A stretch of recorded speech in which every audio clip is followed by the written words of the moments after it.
169 Mary, our guide and model. Presence of God, under your protection I take refuge, O Mary, be the guide and model of my interior life. Meditation. 1. Month of May, Month of Mary. The heart of every Christian turns spontaneously toward his Heavenly Mother, with a desire to live in closer intimacy with her and to strengthen the sweet ties which bind him to her. It is a great comfort on our spiritual way, which is often fatiguing and bristling with difficulties, to meet the gentle presence of a mother. One is so at ease near one's mother. With her, everything becomes easier. The weary, discouraged heart, disturbed by storms, finds new hope and strength, and continues the journey with fresh courage. If the winds of temptation arise, sing St. Bernard. If you run into the reefs of trials, look to the star, call upon Mary. In danger, sorrow, or perplexity, think of Mary, call upon Mary. There are times when the hard road of the nothing frightens us, miserable as we are, and then, more than ever, we need her help, the help of our Mother. The Blessed Virgin Mary has, before us, trodden the straight and narrow path which leads to sanctity. Before us she has carried the cross. Before us she has known the ascents of the Spirit through suffering. Sometimes, perhaps, we do not dare to look at Jesus the God-man, who, because of his divinity, seems too far above us, but near him is Mary, his mother, and our mother. A privileged creature surely, yet a creature, like ourselves, and therefore a model more accessible for our weakness. Mary comes to meet us during this month, to take us by the hand, to initiate us into the secret of her interior life, which must become the model and norm of our own. 2. Saint Teresa of the Child Jesus, referring to certain discourses on the Blessed Virgin, said, "She is spoken of as unapproachable, whereas she should be represented as imitable Nevada." Mary is inaccessible, it is true, in the sublime privileges which flow from her divine maternity, and it is right to consider these prerogatives in order to admire and contemplate them, to praise our Mother's greatness, and hence always to love her more and more. But, at the same time, we must consider Mary in the concrete picture of her earthly life. It is a simple, humble picture, which never leaves the framework of the ordinary life common to all mothers. Under this aspect, Mary is truly imitable. Our program for the month of May, then, will be to contemplate the grandeurs of Mary, that we may be stimulated to imitate her virtues. We shall consider Mary especially as the ideal and the model of our interior life. No one has understood, as she did, the depth of meaning in the words of Jesus, "But one thing is necessary," Luke 10:42, and no one has lived by these words better than she. From the very first moment of her life, Mary was entirely God's, and lived only for Him.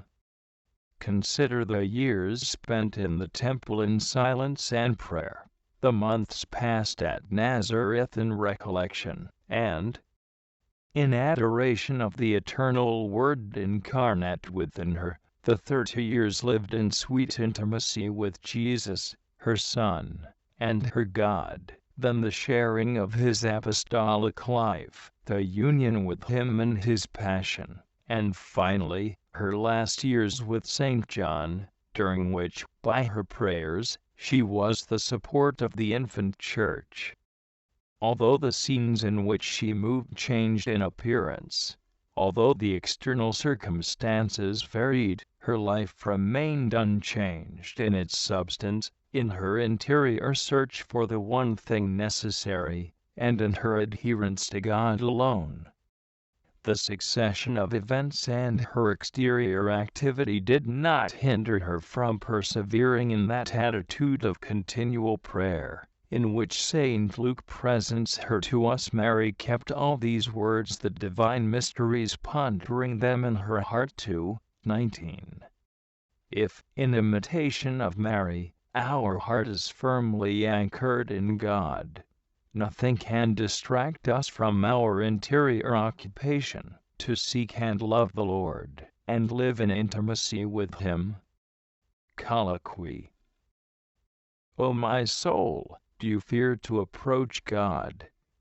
He has given you Jesus as mediator. Is there anything that such a son could not obtain from his Father? The Father who loves him will answer him, because of the love he bears him. But do you yet hesitate to approach him? He made himself your brother, your companion, and in everything, sin excepted, he willed to undergo all the humiliations of human nature, just to compassionate your miseries. Mary has given you this brother.